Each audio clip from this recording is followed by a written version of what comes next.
And good day everyone. Today I'm going to share a healthy option tips. So I'm going to create a breakfast and a shake for myself. So let's go. I'm going to harvest what I'm going to need.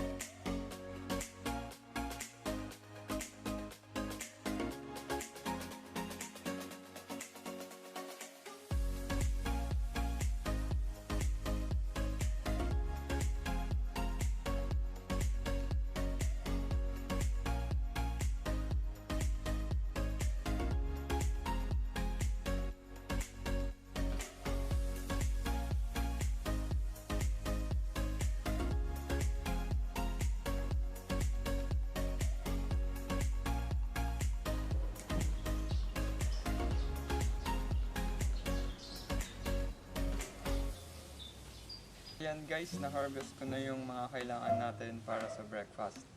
So yung gagamitin ko ingredients is okra, garlic, then centurytuna, and lastly is sitaw.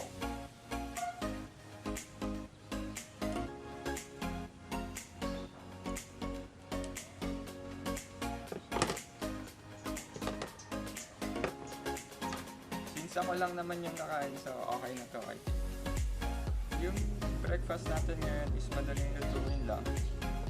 So una mag-start muna ako sa string beans pa sa sitaw. So alisin mo muna yung itong part pinakadulo.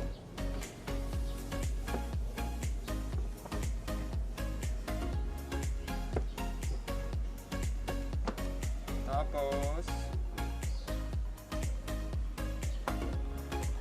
slice mo lang yung sitaw sa size ng pinky finger. Or yung etong size, yung maliliit, hinliliit.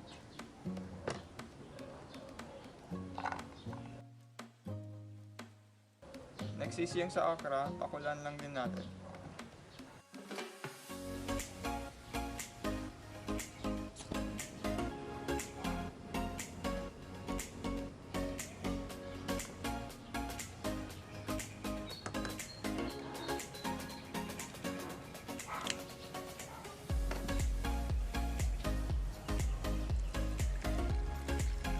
Natin siya ng tubig at pakuluan. So, habang hinihintay natin kumulo yung maluto yung gulay, slice ko muna yung garlic.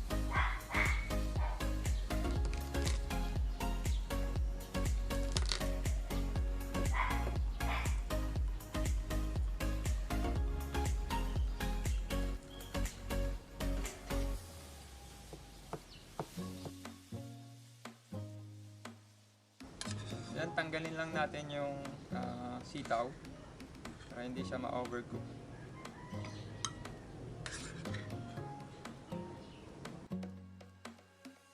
Gandang half cook lang natin yung gulay para mas crispy, tapos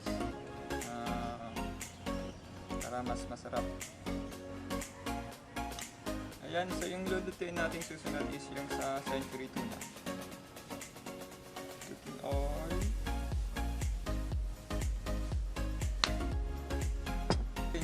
Garlic.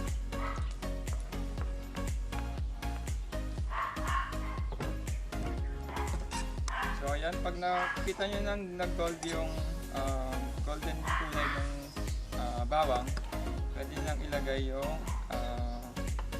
centurytuna. Ito.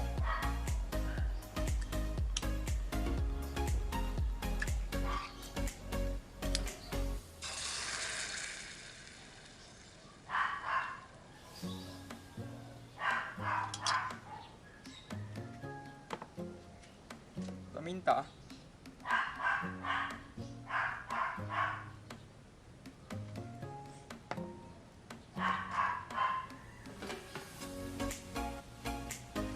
Tapos hintayin na natin siyang uminit. Tapos slice ko muna yung okra.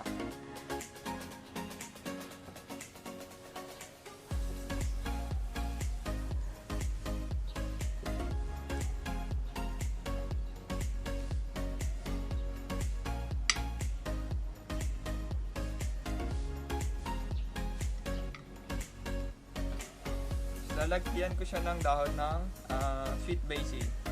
So kung kailangan niyo po ng mga herbs tulad ng sweet basil, tarragon, sage, rosemary, pwede niyo po kaming i-message para makapag-order po kayo sa amin.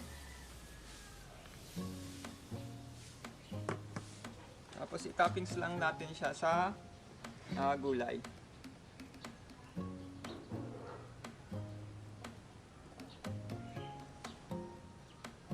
Tapos yung sweet basil.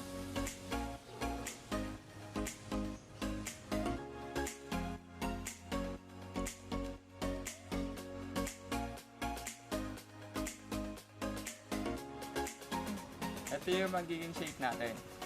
So gagawa pa ako ng isa.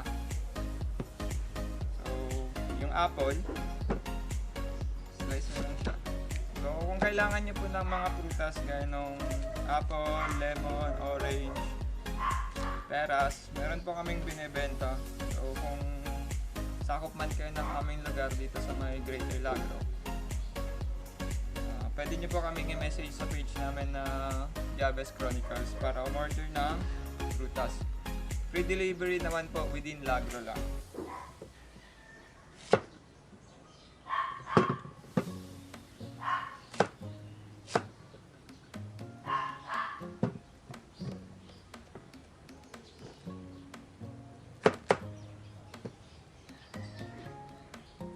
So pipino, so yung pipino kaka-harvest ko lang kanina. So madami pa kaming tanim dyan na bunga. So benefit nun is hindi mo puro problemahin kung anong kakainin mo. Yun nga lang, magsasawa ka kung paulit-ulit.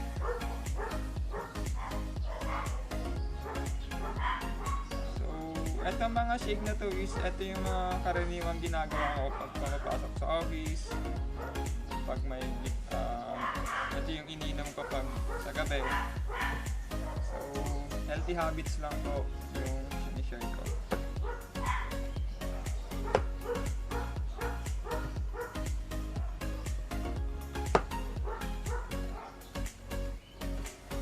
Actually ito pa lang yung first time na gagawin ko yung ampalaya, na shake na may ampalaya.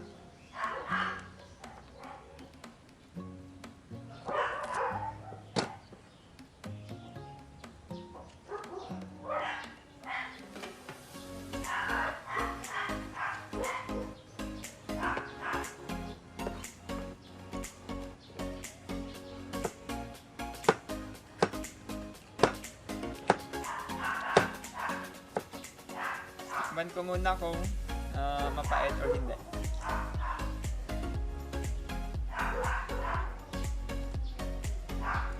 Well, carry lang naman yung pait.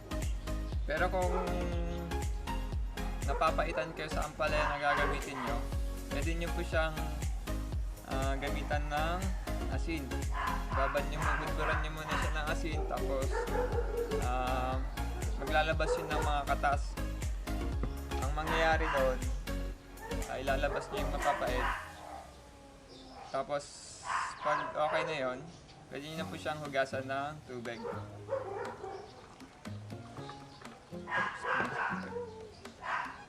Then bigyan ko siya ng ginger. So hindi ko siya masyadong nilalagyan ng mga pampalasa. Mas maganda kasi sa akin yung naturals, yung lasa ng shake. Pero kung kayo gusto niyo po ng pampalasa, honey, gatas, asukal, pwede niyo po siyang gawin. So ito is preferred ko lang sa sarili ko.